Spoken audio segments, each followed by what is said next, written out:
Welcome to week 11, lesson 1, Introduction to Spectral Processing. What I would like to do this week is to have a number of short video tutorials dealing with the issues of spectral processing.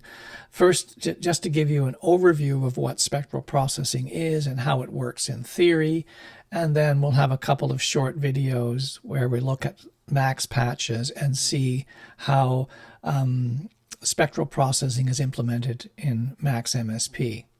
I wanted to start by saying that this is going to be the most complicated thing we do in this course, and that the mathematics starts to get a little bit crazy.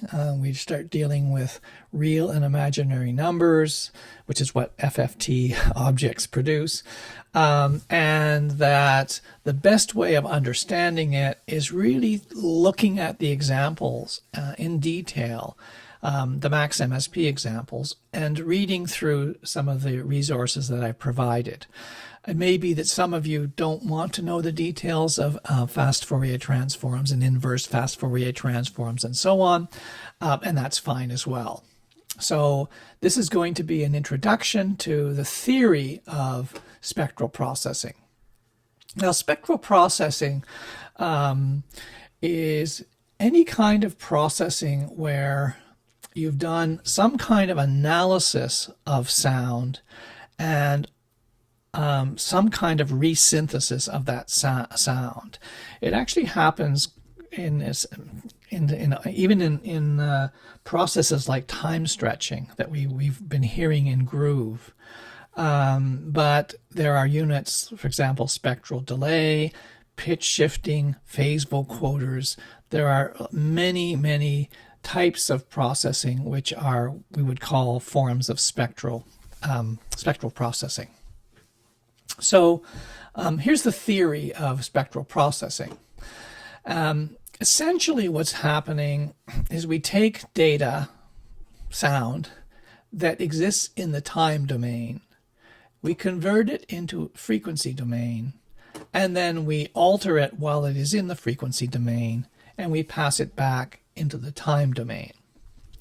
Now, what is time domain data? Well, time domain data is just samples, digital audio. If you imagine you're in a max patch, you have signal objects and they're connected to other signal objects, and there are blocks of data, or think of them as a sequence of signals that are going down those patch cords, one after another. So that data exists in time. A frequency domain is basically data that represents information about what frequencies are contained in a sound. So it's analyzed data. So in order to convert sound from the time domain to the frequency domain, we need to take a block of data in the time domain. We can't just analyze a sample or a couple of samples and get anything meaningful in terms of what frequencies are contained. So what we have to do is take a window of our time domain data, so a block of data of samples, in order that we can, we get some cycles in there. We can get some frequency components.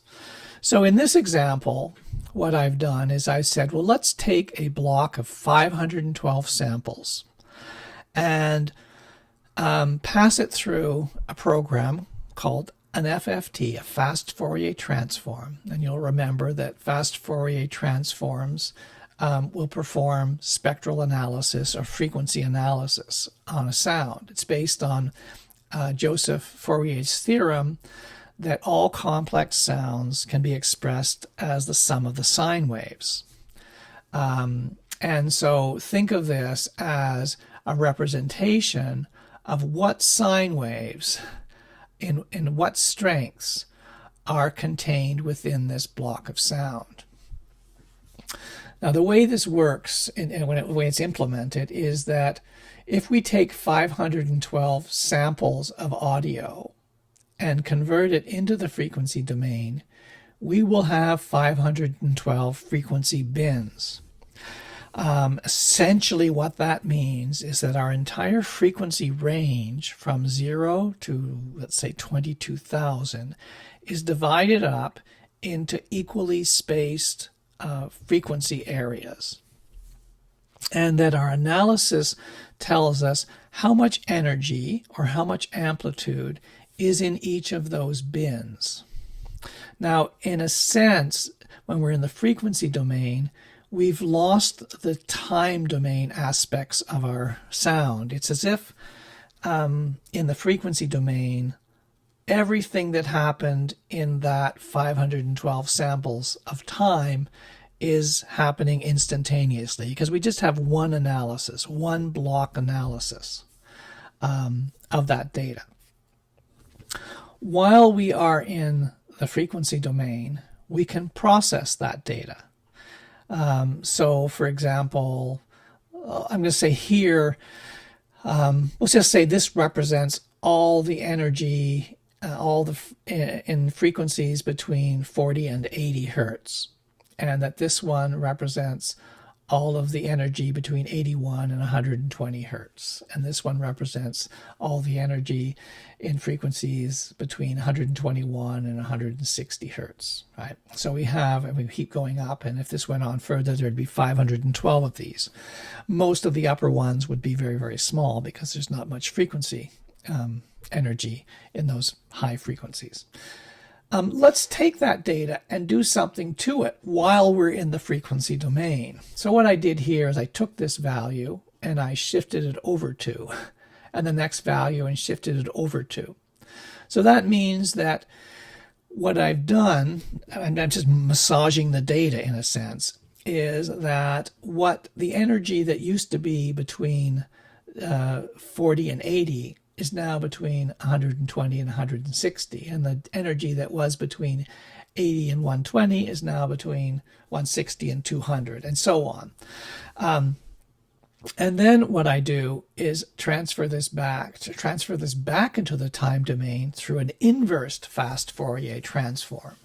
And the inverse fast Fourier transform will take that block of 512 values and turn it into 512 samples of audio. And if I do this repeatedly with every 512 sample block of data, one after another, in other words, this piece of sound, the next piece of sound, the next piece of sound that hasn't happened yet. If I constantly take 512 samples, push it into the frequency domain, shift it in some reasonable way, transfer it back into the time domain, I will get a sound that is very similar to the original sound, but that has been altered in some kind of spectral way. Like I've shifted up all the harmonics, for example. Now, so that is in theory what happens in spectral processing. We start in the time domain, we take a block of samples, we convert them into the frequency domain, which gives us information about what frequencies are contained in that block of sound. We alter that data in some way, and then we convert it back into the time domain at the other end. Now, one detail, and I don't want to get into too much complexity here, but just to say that the number of samples in our window, the block that we choose to do our analysis with, results in the same number of values across our frequency domain, or frequency range. So if we take a larger window of sound, let's say instead of 512 samples, we take, 1,024 samples, we will get more frequency bins. And the more frequency bins we have, the more precise our analysis will be. So instead of our first bin being between 40 and 80, this will be between 40 and 60, and there will be another bin between 61 and 80.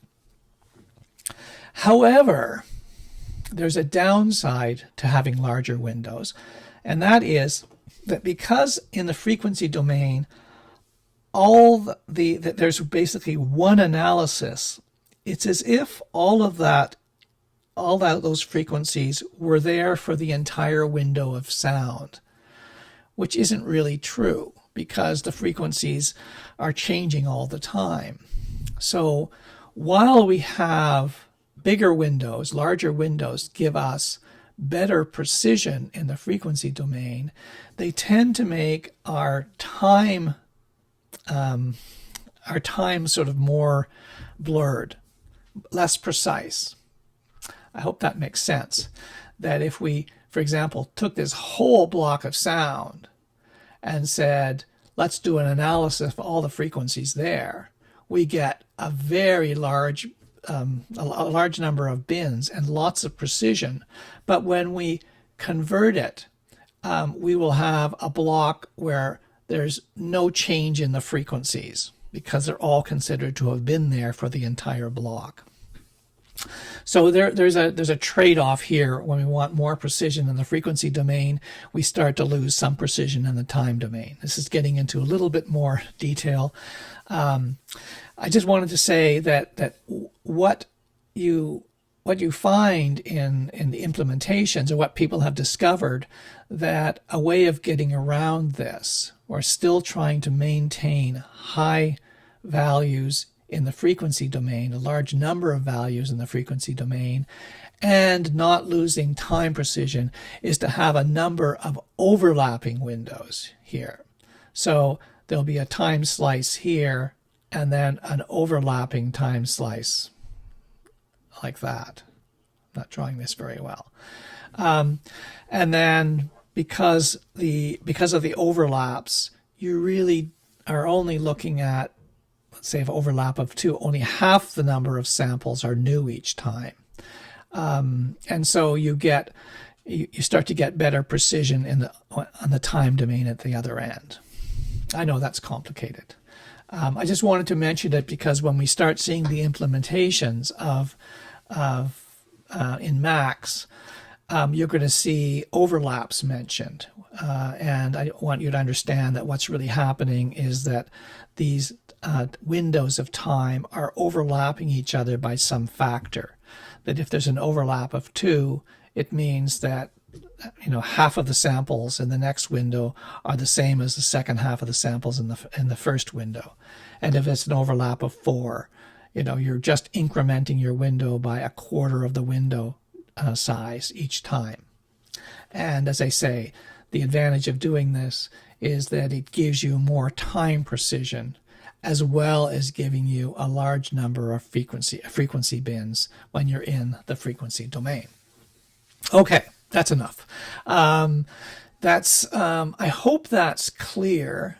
Just to restate the spectral processing system, that you're basically taking a block of data, of digital audio data, of a certain size. You're running it through an FFT. The FFT converts that into the same number of values which represent how much energy there is in each of the frequency bins or frequency areas. While we're in the frequency domain, we do some alteration to that data. We could apply an envelope to it. We could move them around randomly. We could send certain bins out one channel and certain bins out a different channel. We could do all kinds of things with them. And then, and we could also take 2 spectral sounds, 2 spectrums from 2 different sounds, and we could mix them together.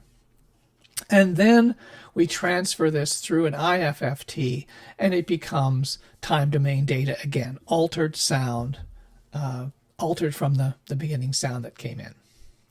Okay, that's it.